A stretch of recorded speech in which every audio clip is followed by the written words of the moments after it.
La situation au Congo n'est pas du tout comprise par les médias occidentaux. C'est assez pédant, c'est assez prétentieux de le dire.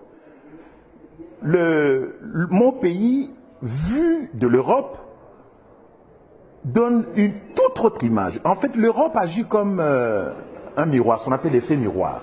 Lorsque vous regardez le Congo à travers les médias, à travers le prisme des médias occidentaux, vous découvrez des choses que vous n'auriez sans doute pas découvertes en vivant sur place. Quelle est la situation en République démocratique du Congo aujourd'hui? C'est une situation absolument ubuesque, aberrante. C'est une situation où même le vocabulaire a été totalement falsifié.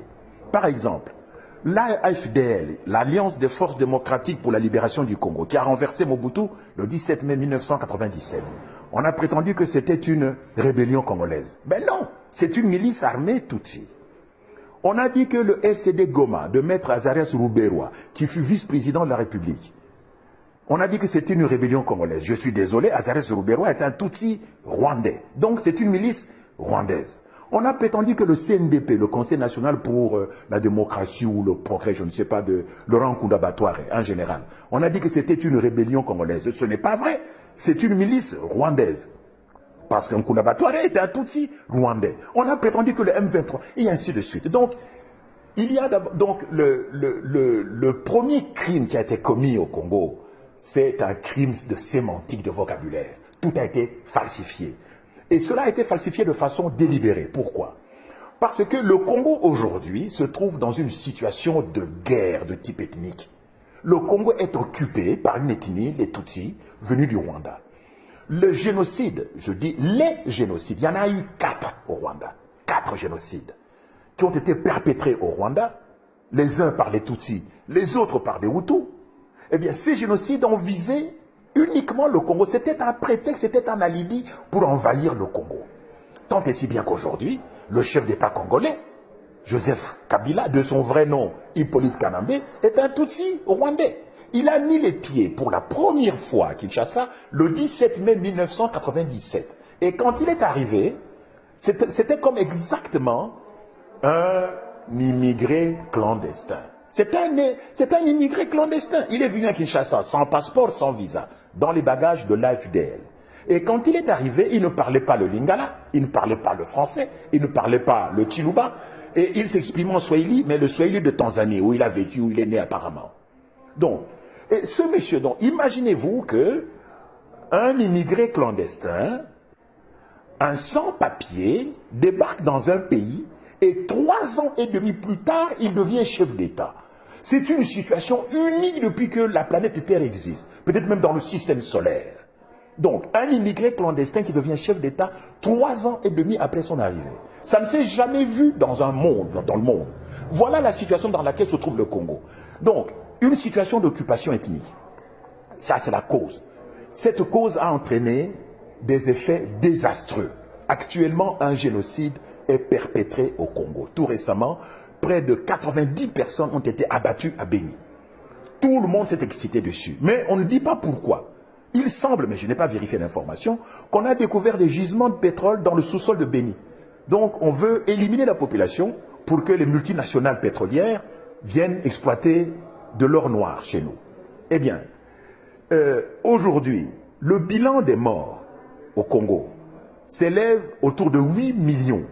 C'est donc, depuis la fin de la Deuxième Guerre mondiale, le conflit armé le plus long et le plus sanglant. Le plus sanglant parce que ça fait quand même, il y a 8 millions de morts. Le plus long parce que cette guerre a commencé en septembre 1976. Et elle se poursuit encore, ici et maintenant, en 2014, au mois de novembre 2014.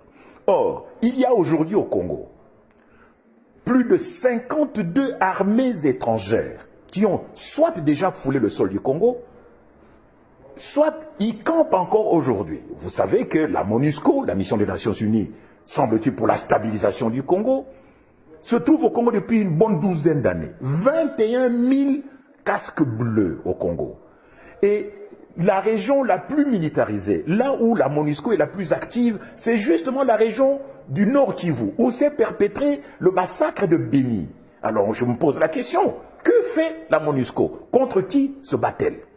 Ne me dites pas que la MONUSCO qui a des drones, qui a des chars d'assaut, des hélicoptères de combat, va se battre contre des minables petites milices Tutsis qui ne comptent même pas 5000 personnes, alors que la MONUSCO compte à peu près 21 000 personnes, n'est-ce pas? Et dans la MONUSCO, aujourd'hui, vous avez même les troupes du Malawi, de Tanzanie, d'Afrique du Sud. Vous savez que la France a envoyé, a dépêché l'opération Artemis pour aller chasser un rebelle, cette fois-ci un vrai rebelle congolais, Thomas Lubanga, dans le district de l'Ituri. Vous savez que les Américains maintiennent au Congo une force qui s'appelle l'Africom, la force de stabilisation du Congo. Vous savez que les Angolais, les Namibiens, les Zimbabwéens, les Tchadiens sont présents au Congo, où ils ont été en tout 52 troupes étrangères qui ont marché au Congo, qui ont campé au Congo. Donc, c'est ce que les stratèges militaires américains appellent la première guerre mondiale africaine. Donc, la première guerre mondiale africaine se déroule au Congo, mais les médias n'en parlent pas. Je suis désolé, je regarde TF1, je regarde France 2, je regarde les chaînes belges, je regarde CNN, je regarde France 24. À aucun moment, les journalistes ou les correspondants de presse qui sont sur le terrain, les envoyés spéciaux, les agences, les envoyés des agences de presse, comme Reuters, UPI, Associated Press, aucun de ces journalistes n'a jamais souligné cette dimension de guerre ethnique et cette dimension de première guerre mondiale africaine. Et finalement, la guerre prendra fin au Congo lorsque les Tutsis débarrasseront le plancher. Il n'y a pas de Tutsis congolais. Il n'y a pas de Tutsis congolais parce que le Tutsi n'est pas une langue parlée au Congo. Pour ceux qui connaissent un tant soit peu la République démocratique du Congo, la façon dont ce pays est né le 26 février 1885 à Berlin, dans le bureau de Mme Angela Merkel, la chancelière allemande, c'est là où le Congo est né, le 26 février 1885, il y a 129 ans.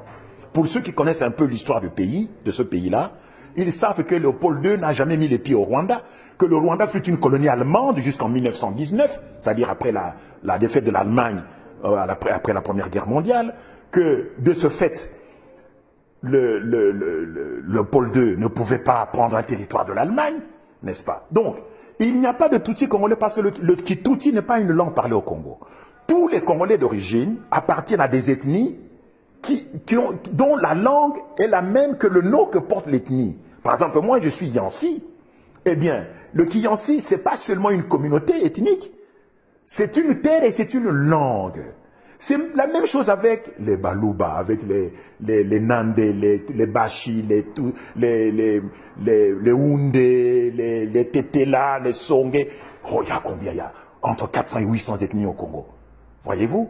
Donc, on est en train de semer la confusion, de laisser les Tutsis nous massacrer, parce que, évidemment, ces Tutsis sont instrumentalisés par les multinationales, particulièrement anglo-saxonnes, pour qu'ils deviennent les garants, les gestionnaires, les administrateurs du nouvel ordre mondial qu'on veut instaurer en Afrique.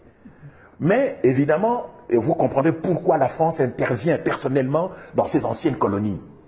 C'est pour empêcher que le nouvel ordre mondial en Afrique soit établi, soit instauré au détriment des intérêts français.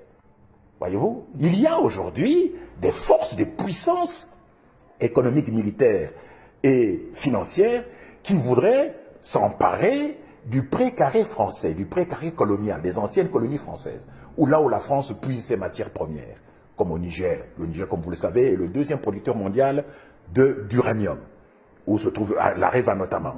Donc, on veut instaurer, les multinationales veulent instaurer un nouvel ordre mondial en Afrique. Et pour cela, elles veulent détruire les anciens États hérités de la colonisation et donc contester les anciennes frontières.